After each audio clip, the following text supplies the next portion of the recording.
What fear is always, no exceptions, what fear is always indicating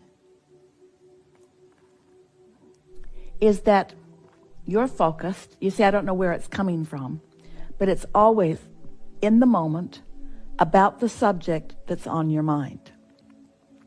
And what it always means is you have an opinion that is active right now. You've struck your tuning fork, so to speak, from something that you heard or something that you saw, something that you're thinking about, something that you're remembering, something that you're observing. It doesn't matter any of that. It only matters that you've struck the tuning fork, you're offering a frequency, and that frequency is out of alignment with the frequency of what you really know, what your inner being knows, what your inner being's opinion and perspective is about the same subject.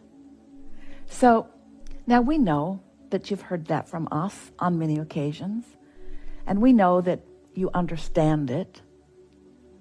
You said, I don't know where it's coming from because I was never like this. So let's just consider a little bit. A lot of people feel quite a lot of positive emotion because they are in an environment where the environment is demonstrating positive things to be observed. So when conditions are pleasing to you, it's not difficult to be pleased. The deliberate creation comes in when conditions that you may be remembering or noticing are not so pleasing, but you're able to calibrate, to focus, to be more deliberate about what you think about because you've practiced it, you've got some momentum going, the trend is there, so that you can bring yourself to good feeling thoughts anyway. That's what we call deliberate creation. So now we want to introduce into this specific conversation the difference between living a conditional love, which means I feel love, which means I'm in sync with my inner being. And it was easy to do because the conditions gave me something lovely or loving to observe. So it's nice that you feel love and loving as opposed to fear. But when you rely on conditions to be just right in order for you to feel it, now you can't go out into the world. Now you kind of have to hole up, as in our previous conversation, feeling guarded and afraid. Now, we think it is absolutely logical that with things happening around your world, COVID, lots of warnings about it, lots of shutdowns. So there is a less comfortable condition going on. Conditions that feel out of your control. Conditions that make it more necessary that you focus more deliberately. You can't just look around in a sort of default kind of attraction as you once could. Esther has been calibrating deliberately because their seminar schedule has now been established, and flights for Esther and her crew to arrive in these cities for these hotels have been set into place. And she's having some different thoughts than before. She didn't worry about flights being canceled. She often said, there are 10 to 15 of us traveling from city to city, year after year after year after year, hundreds and hundreds and hundreds of flights. And every single time, we all got where we wanted to be. That was the story that she told. That was the story that she stuck to.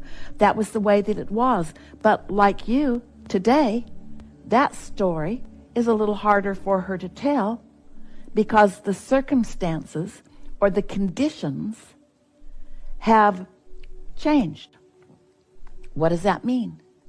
What does it mean when the conditions of your world make it more difficult for you to live conditional love? It means, good. Finally, you're going to learn to live unconditional love.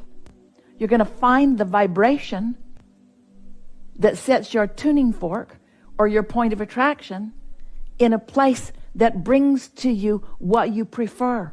You're not going to offer one vibration and expect the universe to deliver to you something different than the vibration that you're offering. You chose this time of more contrast, more launching of more desires into your vortices, therefore more expansion, therefore more opportunity for satisfaction, because there's more opportunity to deliberately calibrate and align. If you've been listening to us for a while, you may have heard us say, we said it, have been saying it often, that quantum leaps, which is what so many of you think you want. I want a big jump. I want to jump into receiving millions of dollars a year or billions of dollars a year. Quantum leap. I want to go from this lifestyle to that lifestyle, and I want it to be sudden. And we've been teasing you, saying what you want is a big change in circumstances or conditions that you can then observe and feel better. But those quantum leaps are hard on you.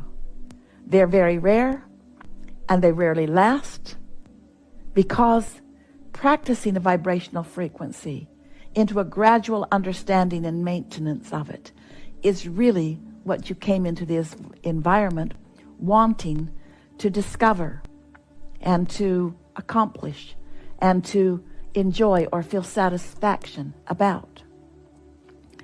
And so, is it easier to feel more fearful in these times where it seems that there's more upheaval?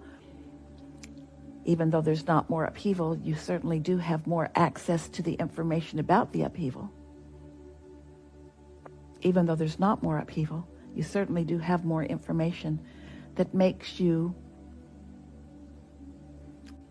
serve yourself well. If in times, moments, when you are not agitated by something, we're not fighting for your alignment, but it's coming more easily, such as during meditation or during making a list of positive aspects or in a rampage of appreciation. If you will practice feeling good as often as you can when it's easy, then you'll put yourself in some momentum or trending where it's easier for you.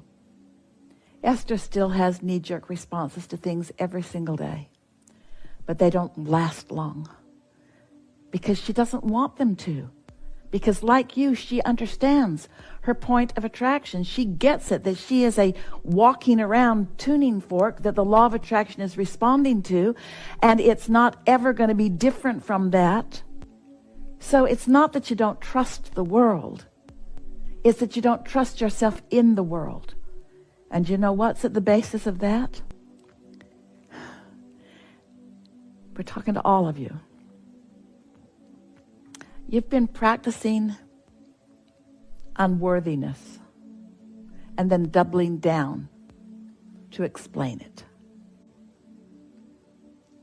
You've been a part of a competitive environment that is so determined for there to always be a right and a wrong, and people who are sure they're right, which means they're sure you're wrong. And you all have been arguing and squabbling and debating to the point that you really believe that you must constantly be in a state of defensiveness in this world of upheaval. And that just is not true. The world can be in upheaval, but your point of attraction can be steady. But you have to know it, and you have to trust it, and you have to be willing to accept your worthiness enough that you love yourself in order to accomplish that shift in your common point of attraction. It's a big story, isn't it? How humans came to not trust each other, and in the process messed up their own point of attraction, so that the law of attraction brought them evidence that they had things to worry about. And when you understand that that's exactly and only how it works, observing a situation, not liking it, and maybe even having anticipated that it might come, and now you're so wanting to prove that you knew that was going to happen, that you double down on it now that it did happen, not having a clue that you're doubling down on it in your attempt to prove that you were right about anticipating it, has got your tuning fork vibrating in a way that the law of attraction is going to answer your vibration with things that match it. Did you hear that?